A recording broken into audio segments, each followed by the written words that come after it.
So this is the 1600 hours GMT edition of the Khoodeelaar television channel, broadcasting under the banner of Baby Angel Geronimo. Baby Angel Geronimo is the world's most authentic witness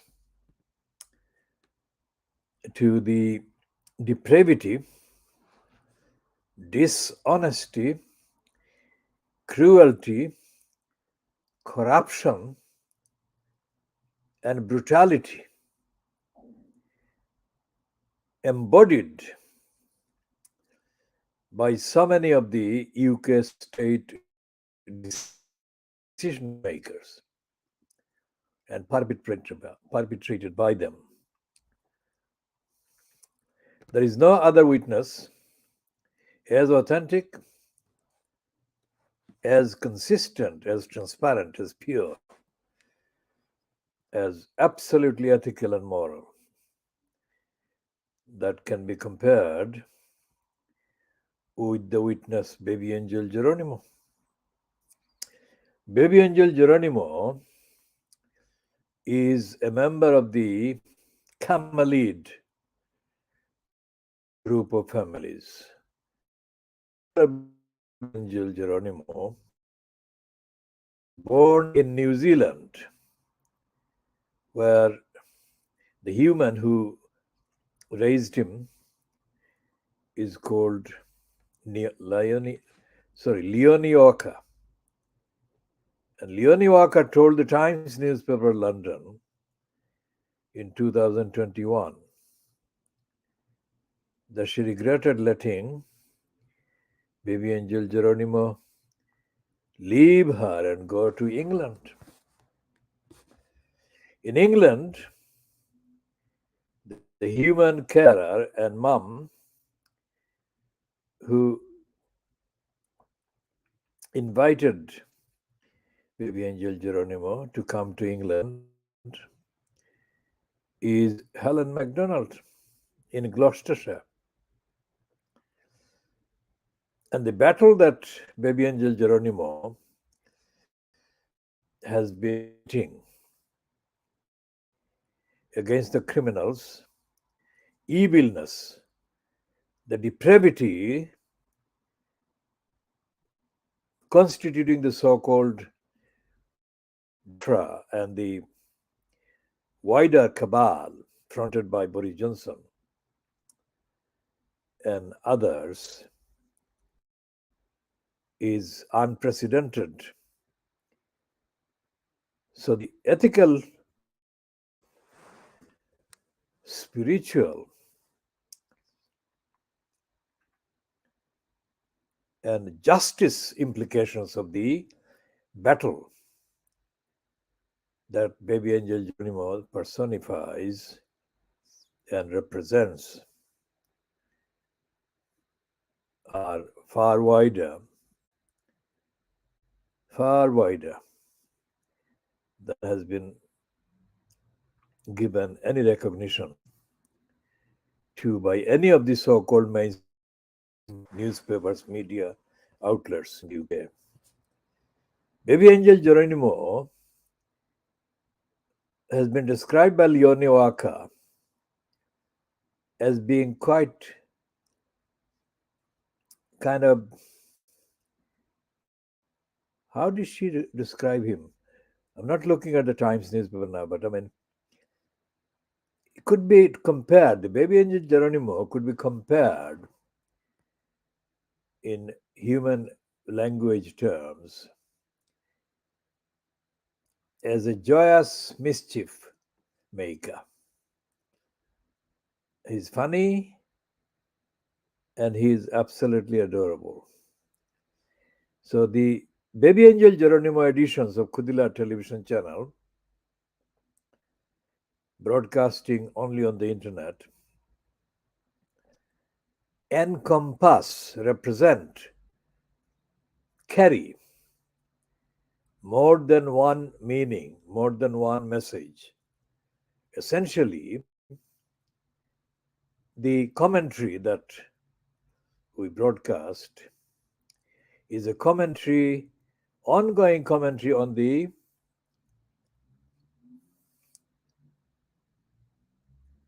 degeneration of the United Kingdom as a society,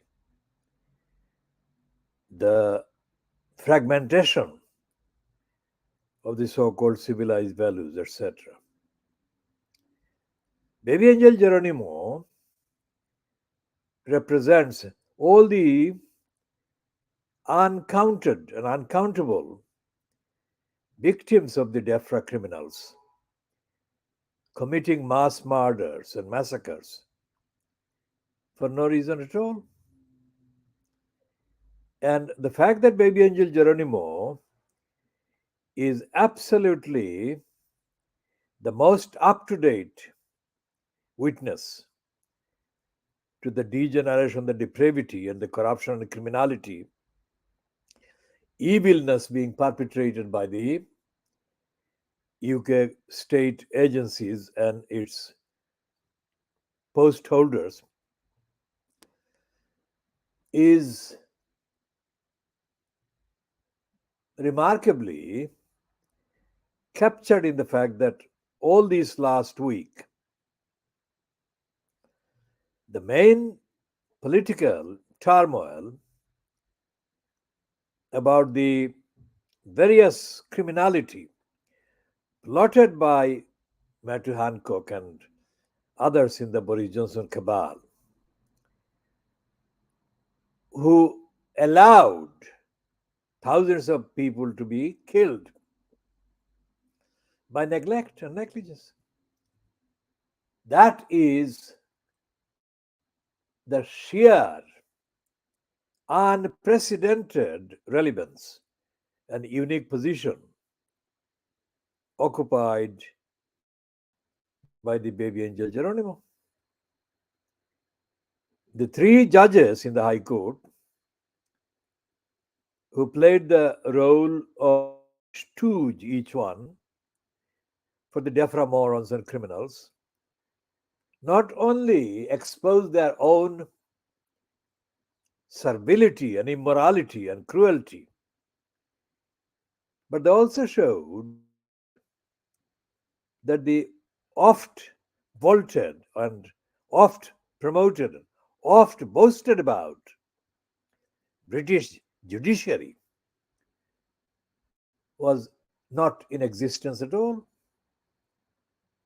Three of these judges sat separately, apparently to hear appeals and the case for Baby Angel Geronimo,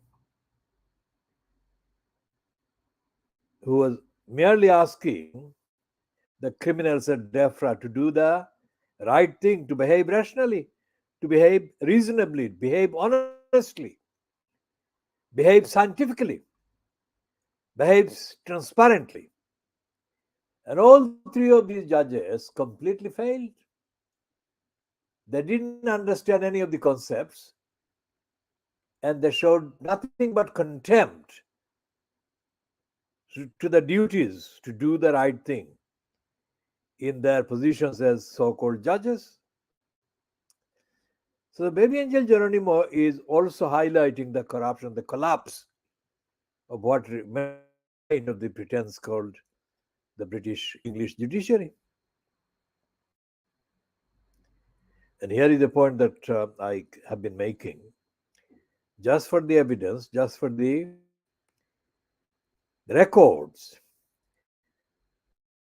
in Pakistan currently, the embattled former Prime Minister Imran Khan, when he addressed various rallies of his supporters, because he was ousted from office by a combination of corruption, plots, and conspiracies, Imran Khan cited, I'm sure he didn't cite the British case with any malicious or dishonest intent. He just was looking for an excuse, a source, an example to show that what the Pakistani criminals had done in Pakistan against democracy, etc., was not the correct thing to do. So he said that the way that Boris Johnson came into office in the UK was not like Imran Khan was ousted from office in Pakistan, because Imran Khan compared his ouster as being done because in Pakistan there was no rule of law, he said, this phrase, rule of law. Whereas in Britain, said Imran Khan, there was rule of law. Now, I've been battling to find evidence of rule of law in the UK. I've been doing it for decades, for far longer than Imran Khan has done any study. And I can confirm rule of law in the UK. And experience of Baby Angel Geronimo just completes that conclusion, that investigation.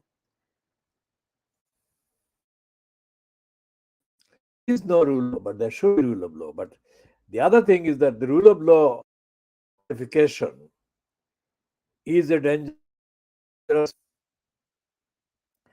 because in the Nazi Germany, Adolf Hitler was upholding the law. It's chilling to justify hatred and incite people to hate and then carry on massacres and genocides is the most chilling, wrong, chillingly wrong reference or citation or invocation of the phrase rule of law. So there has to be the qualification before any reference is made to rule of law anywhere. And the qualification has the law has to be moral, ethical, compassionate, and the rule of law eventually has to protect the vulnerable, protect the innocent, and to protect the just and the unjustly violated. All accounts, Baby Angel Geronimo is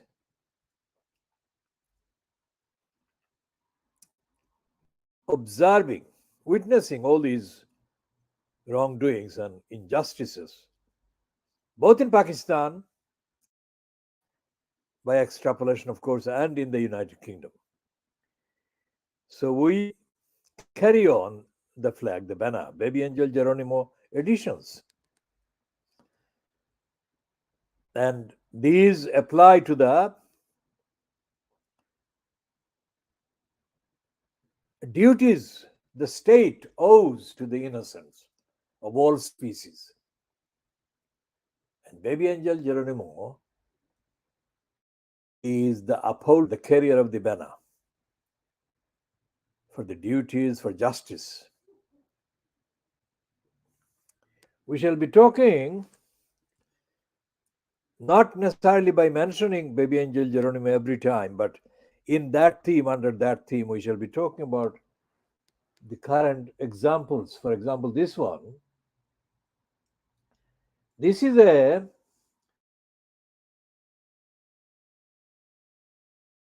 of March 2023.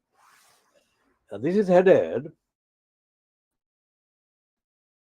Field wouldn't see the. Now remember what I have been saying from the beginning of these broadcasts, started in 2020. But in print, before the broadcasting norms came into force during the COVID lockdown, I have been saying about the United Kingdom's National Health Service.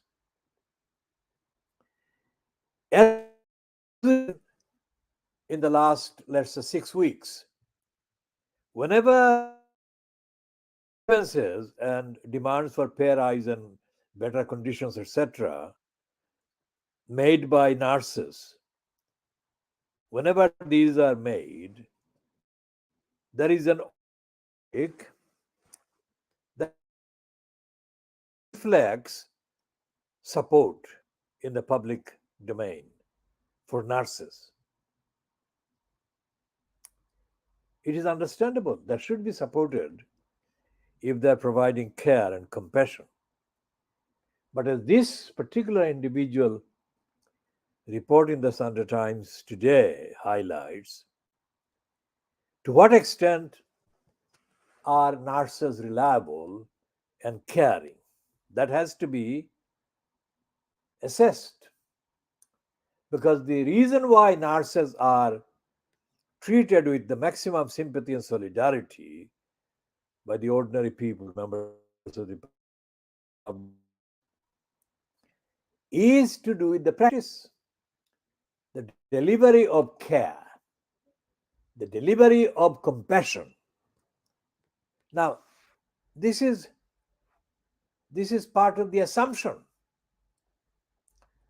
that nurses do deliver these things. But 8 decades of the NHS means that this has to be examined.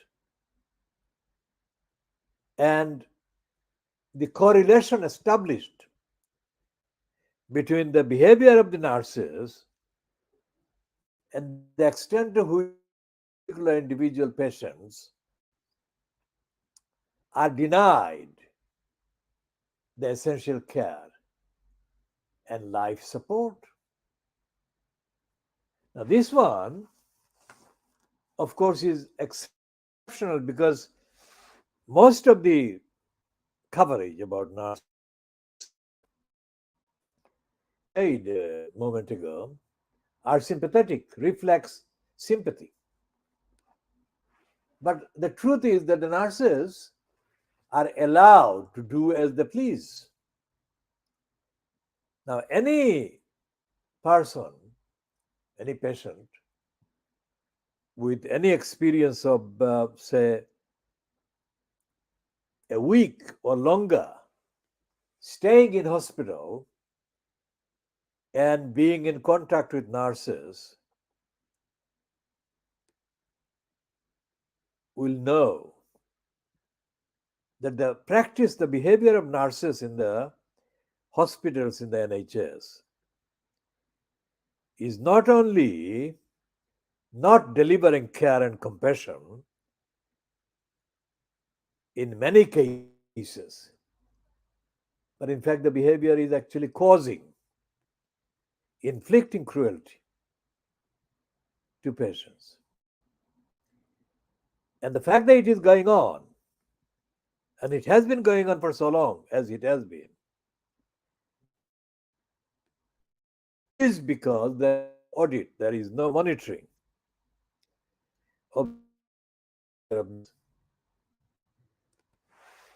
the most objective common sense view of the situation would be that because they have such power and control over people's lives, every act of a nurse should be given the highest possible degree of monitoring and observation.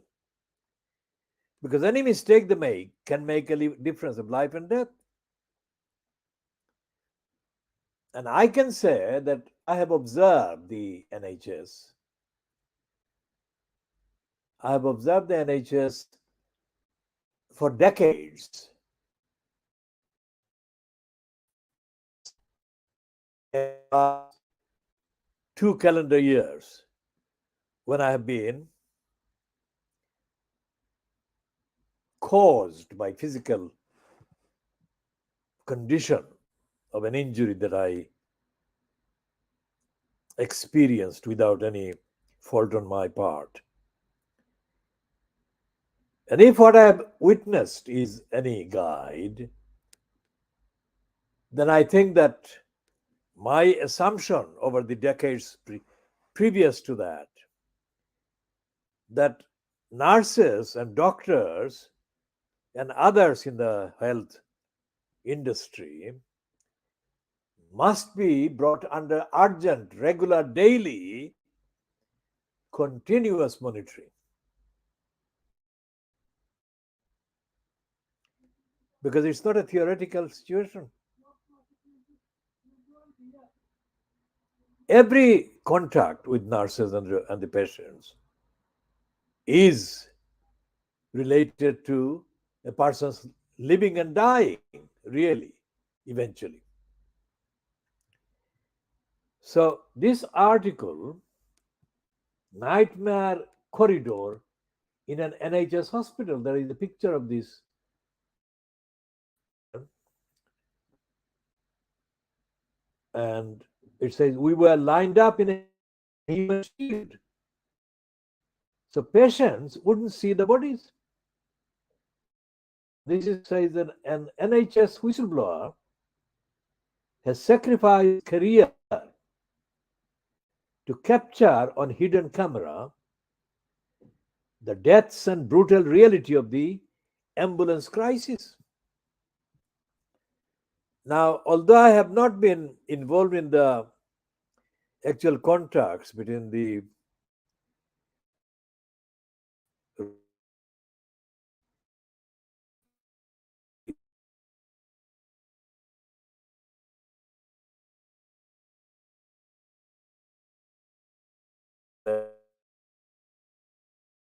Begum, 11 years in 1994, that I automatically, obviously, immediately organized and started after being requested by Nasima's father to help them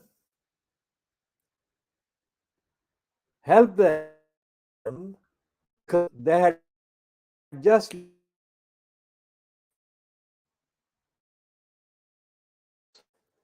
came late, and the ambulance was called because Nasima had been in the previous hour sent back home by the Royal London Hospital saying that Nasima was well enough to go home. Turned out to be the completely Russian. So when Nasima's father, who knew me from the campaigns that I have been doing in the community, and he had known me from those campaigns, when he saw me in the street, somewhere between Commercial Road and Fieldgate Street or Whitechapel Road, in a street I was walking towards Commercial Road, and Nasima's father saw me and he stopped me and he briefly said, or he wanted to know whether I had heard about his daughter. And I had only read about Nasima in that day's newspaper, the evening. And I said I had, but I didn't know who this child was. That is to say, I didn't know about her family, whatever. So when he told me that it was Nasima was his daughter, I immediately agreed to go to their house in a council flat in the Christian Street, and I began the campaign. I began the campaign about the ambulance service, and I began the campaign about the Royal London Hospital. The family gave me was enough to convince me that Sima was neglected at the hospital and the ambulance service. So this reference to the ambulance I'll read that line again. An NHS whistleblower has sacrificed his career to capture on hidden camera the deaths and brutal reality of the ambulance crisis. Now, that was 30 years ago, 29 years ago, let's say, 1994. And the health secretary at the time in the Conservative government, fronted by John Major, was Virginia Bottomley. Obviously, they never acknowledge why they make a decision when they make shuffles.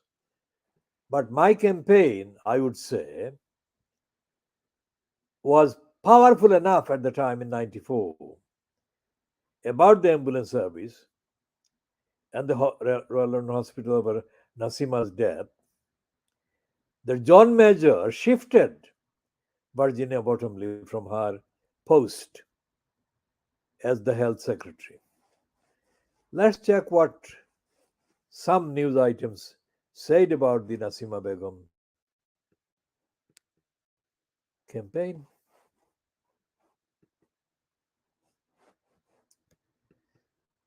Let's check if we can find.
So, the campaign, I began the campaign in October about Nasima Begum, October 1994.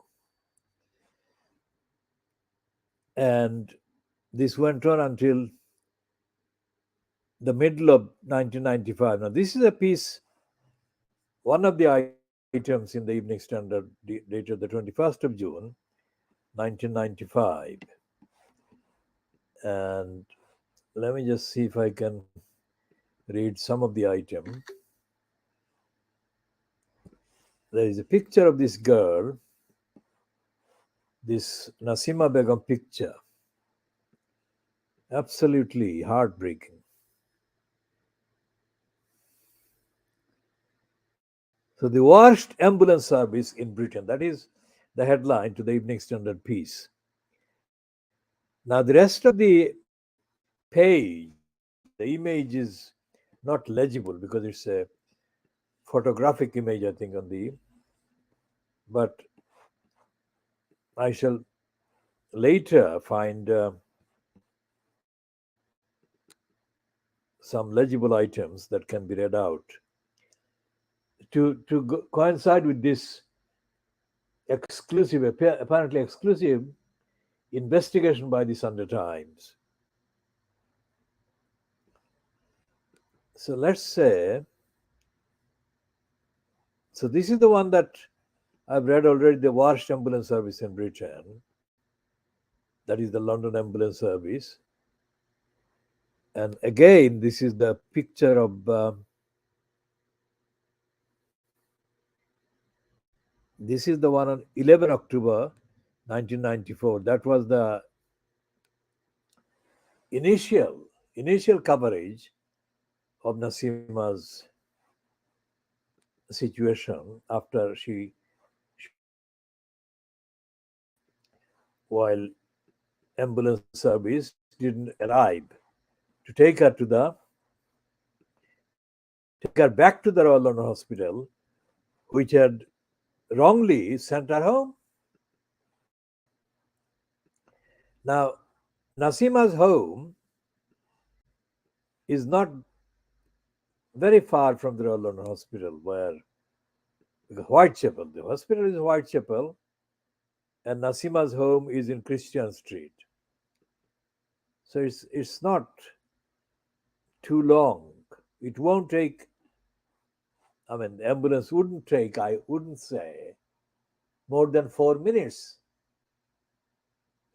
To take her from Christian Street to Whitechapel. But the ambulance take awful long time, and she couldn't survive the delay because she waited 53 minutes in agony for the ambulance. So that was in October, as I said, 1994.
So let's go back to the story in the Sunday Times today about the ambulance. Because as I said, I'll be expanding on the campaign that I did for justice for Nasima Begum in 1994-95. Later, because this shows that 30 years after Nasima Begum was neglected, the ambulance service has not been improved.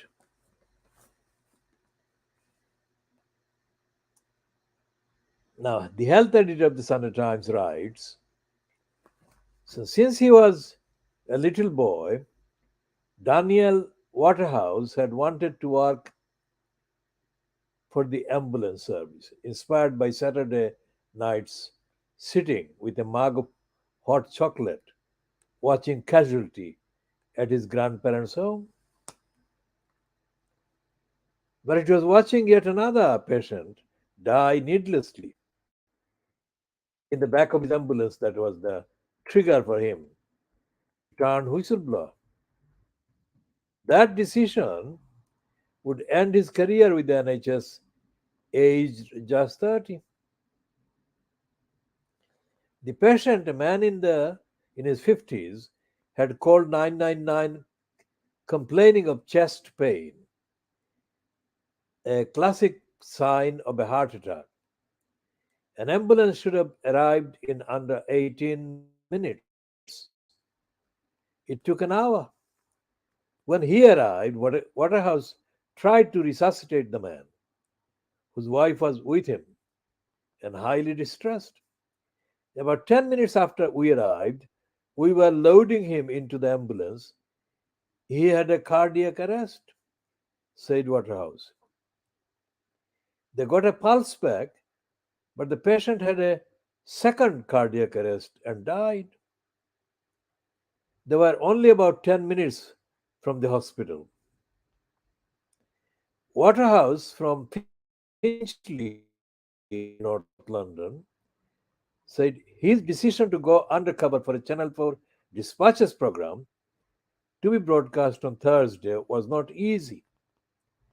Nor is it easy viewing, recording the brutal reality of Britain's ambulance service crisis during the health service's worst winter on record.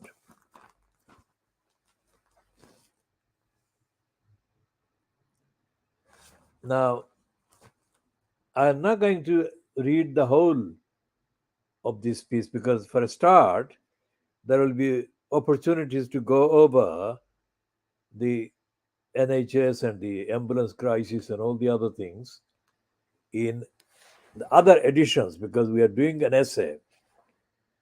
So, combining the essay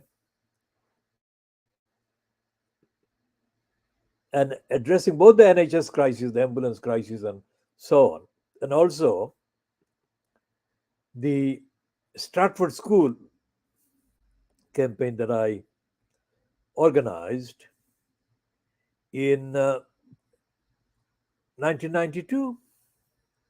Now, that, as you can see, the time 92 and 94, 2 years apart. The Stratford School campaign I did in 1992, and the campaign for Nasima Begum I did in 1992, sorry, 94 and 95, because Nasima died in October 1994. And I had to do the campaign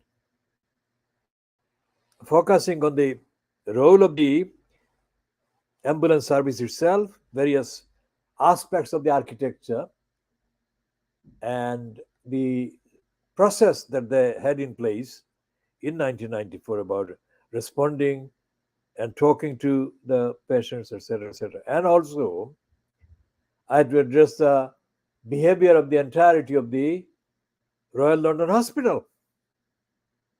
And of course, I was addressing John Major, the Prime Minister, and the contributing daily on a daily basis, publicly stating the various issues that needed to be stated while the government had already announced an inquiry into the ambulance service. So that was 29 years ago. Now, 29 years later, we have got the crisis in ambulance. And I can say one example when I first contacted the hospital, the NHS, because of my injury. When did I do that? I did that in probably late January or February. And I eventually got into the hospital in March. So it's a year ago that I got into the hospital. Journeys from one NHS trust to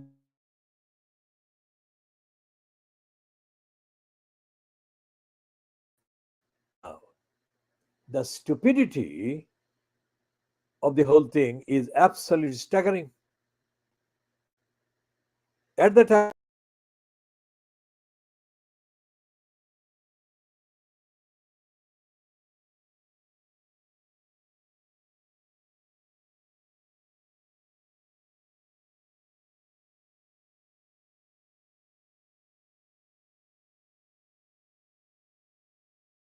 let's say, who had seen my injury, claimed that she had contacted the particular specialists in the destination hospital where they were waiting for me. Simple, isn't it? And the distance, traveling distance by ambulance, could not be more than 40 minutes at most, because considering traffic and everything. So how long did I wait? I didn't wait for an hour. I didn't wait for half an hour. I waited for 7, 8 hours or longer. in the originating hospital. Now, while I was waiting, I could see many ambulances being parked near the originating hospital. They were not moving, they were not being used. So, why was that happening? And another ambulance that I saw at the front of the originating hospital, parked there at the front, and there was a driver standing next to the ambulance that was parked. I said, would he give me a lift or would he drive me to the destination hospital? He said no. And he would not tell me why. So, whatever they say about the immorality of the secret societies in this country, because they say that anything done in secret is bad and wrong and whatever. The National Health Service is being done or undone, if you like, openly. There is no explanation. But the dysfunction is being carried out openly. You don't need to have an undercover whistleblower and all those dramatic kind of things. The NHS is being done for, is being destroyed not because of lack of money and resource, but because of the overall dysfunction, irrationality, lack of care in the attitude of the people making the decisions. That is what is happening. That is what is happening, and that is the real sickness. When my mother was ill 23 years ago, my mother was ill and she was in the Royal London Hospital in Whitechapel. Where do I begin? I had to see my mother. I saw her almost every day. I went to see her almost every day. But I could not get any questions answered by any of the nurses as to how to approach my mother and how they were dealing with, if there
was any left it there originally to come back and find it and pick it up. How could they do that? My mother's entire medical file is a heavy, hefty folder or a number of folders. I don't, it's 23 years ago and I didn't take any picture or anything. I'm recalling it as far as best as I can remember.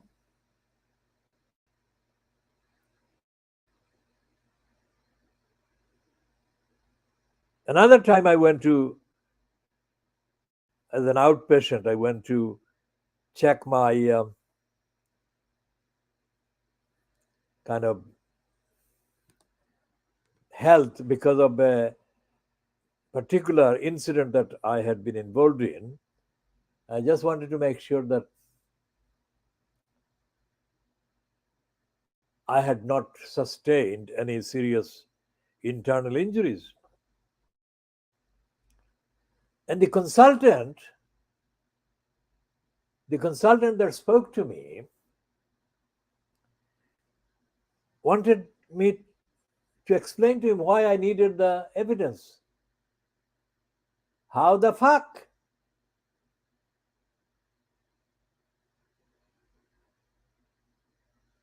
So, whatever these people are saying today, this undercover ambulance, NHS in chaos,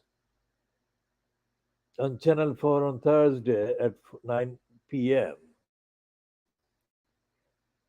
is not going to be any more shocking or dramatic than the evidence that I already have about my very short and contacts.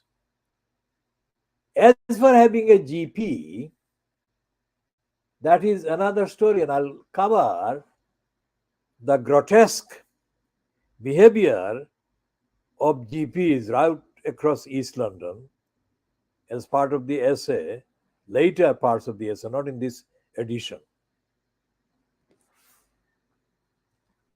So, where is the evidence that politically the people who are going to kind of take charge after the allegedly conservative outed at the next election in the United Kingdom? What are they doing?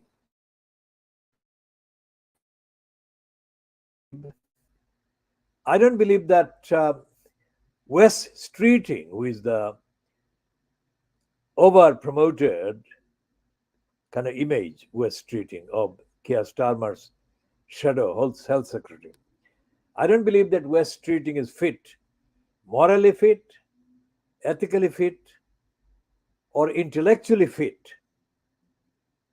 Despite the appearance of being too smart, he is too smart by a quarter.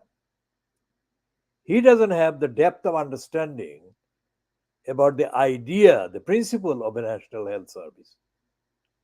And he doesn't have any idea about the intellectual gravity that a poverty of intellectual understanding and depth poses life and death challenge and threat to ordinary people that really need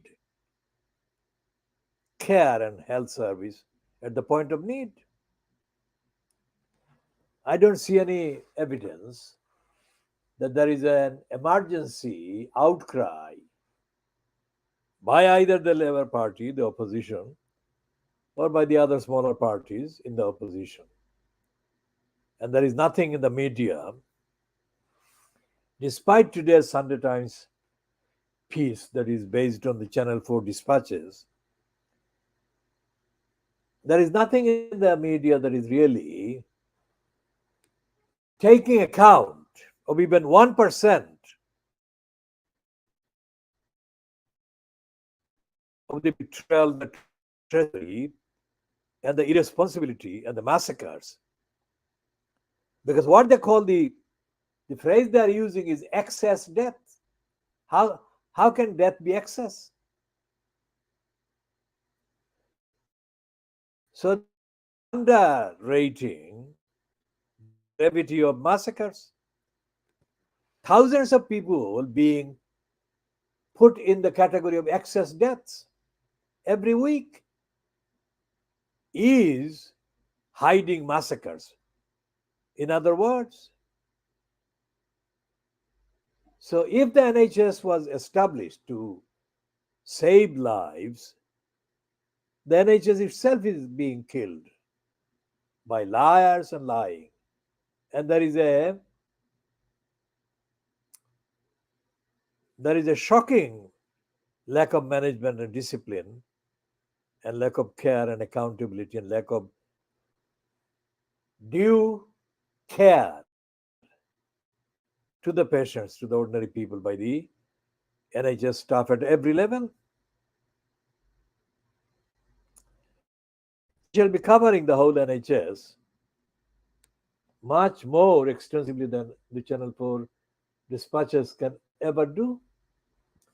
Now, here is another Sunday Times today on page 8. There's a headline, shoplift.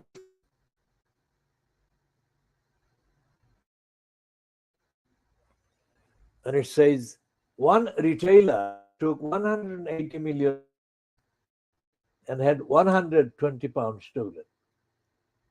Self-checkout tills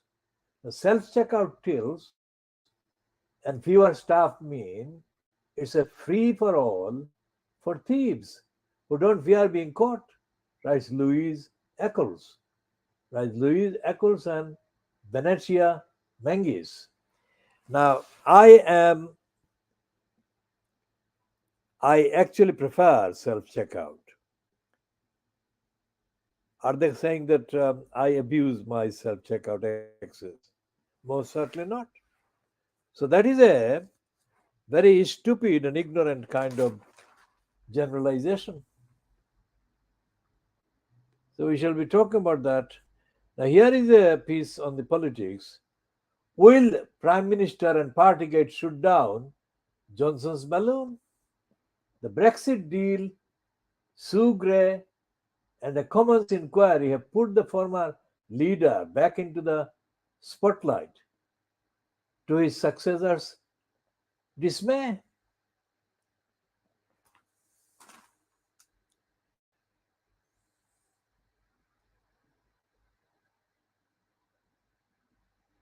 And this is not necessary to go into in detail because the items are completely understandable, self-explanatory.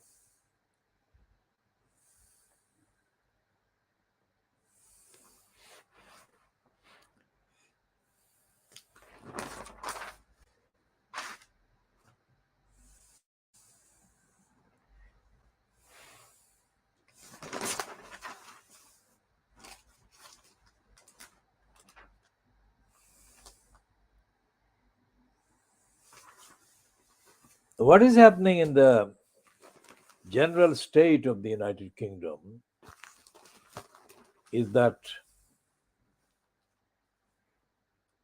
there is no accountability, there is no morality, there is no ethics, and there is no accountability whatsoever.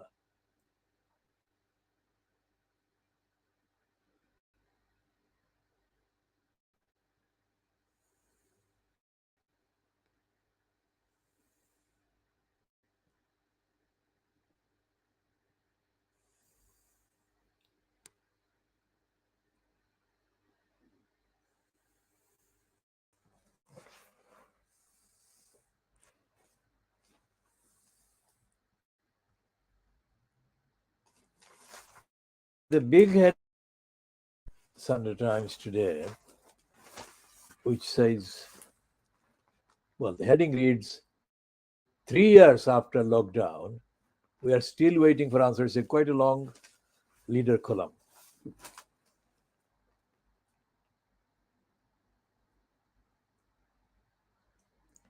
The World Health Organization gave Beijing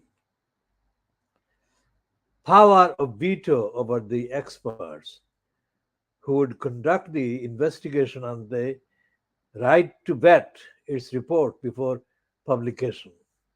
More than 3 years after the outbreak, it would be naive to expect any greater transparency from China. But our, that is British COVID inquiry, must move with a greater sense of urgency. The leak of Hancock's messages gives a glimpse into an era that should be unraveled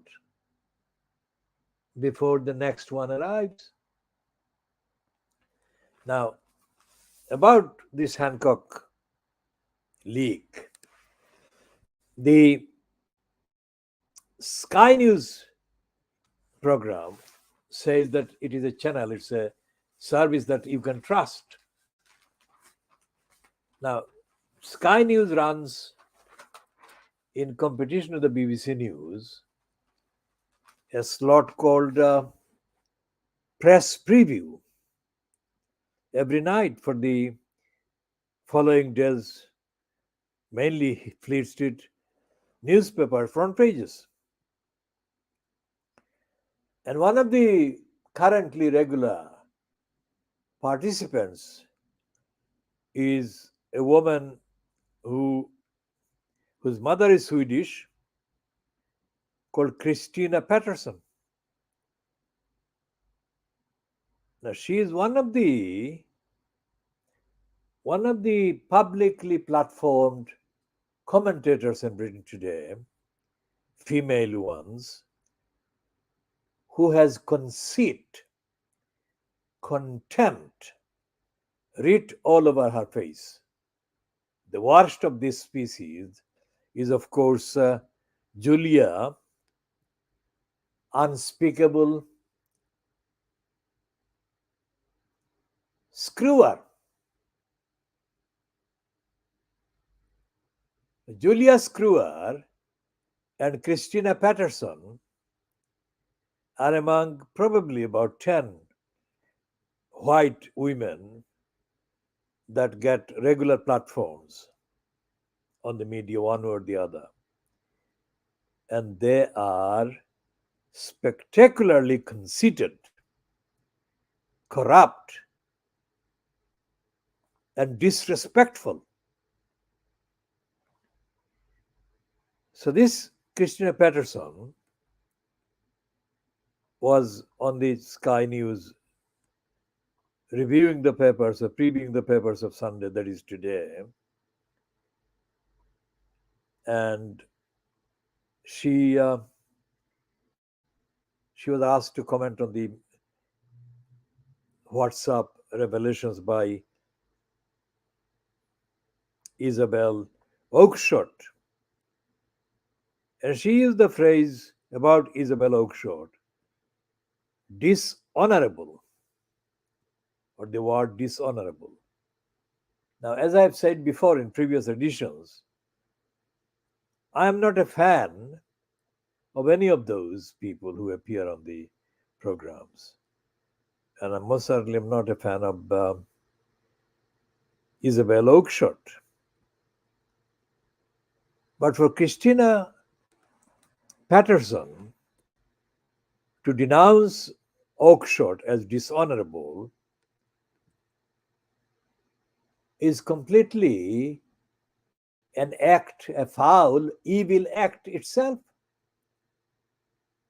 Because as I've explained before, not in this edition but previous editions, whatever Isabel Oakeshott's motive for publishing, because it's she who has published the bundle or the archives that Hancock gave her. It isn't the Daily Telegraph that is publishing, it's actually Isabel Oakeshott that is publishing.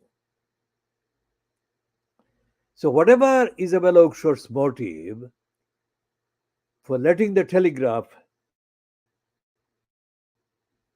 have access to these WhatsApp exchanges, communications, I think in the history of the NHS, this is the first time. This is the first time that any such depth and intensity of reality, of thought,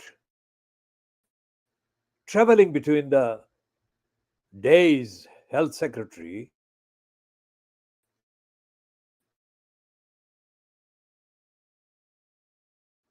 has been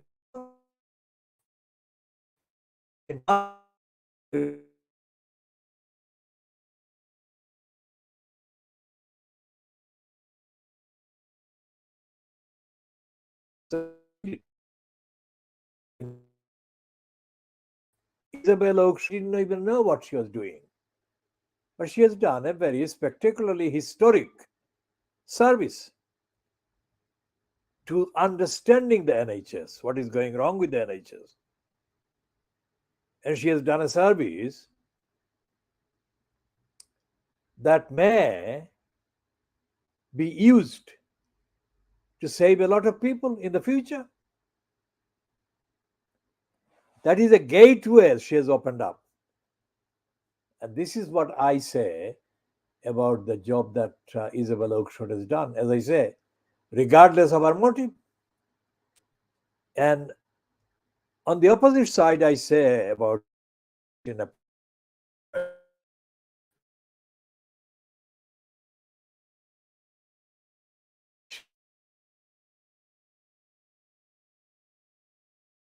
corrupt, conceited, contemptible than Isabel Oakeshott has been reportedly found to have been, because Isabel Oakeshott has been, of course, by wide kind of agreement by her rivals. She has lied this, that, and the other. But I think Isabel Oakeshott is more humane in terms of her expressions, whereas the racist Christina Patterson is not. The racist Christina Patterson could easily be a fascist, and she would not bat an eyelid.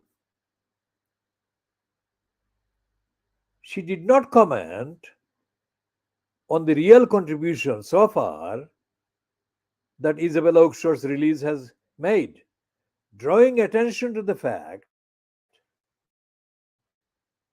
that a serial killer and murderer called Matt Hancock opposed steps being taken to protect where mass and other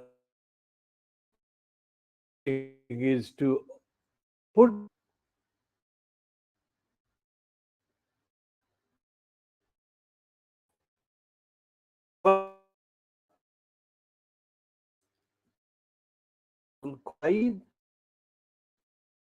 he utter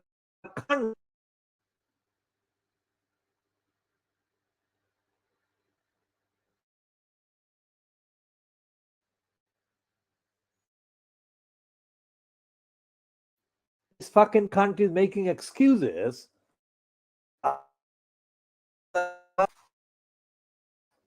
This edition to an end at 1 hour 3 minutes, and we shall continue on all these issues in due course. Remember, all these issues include Shamima Begum, and we are not starting about Shamima Begum's latest.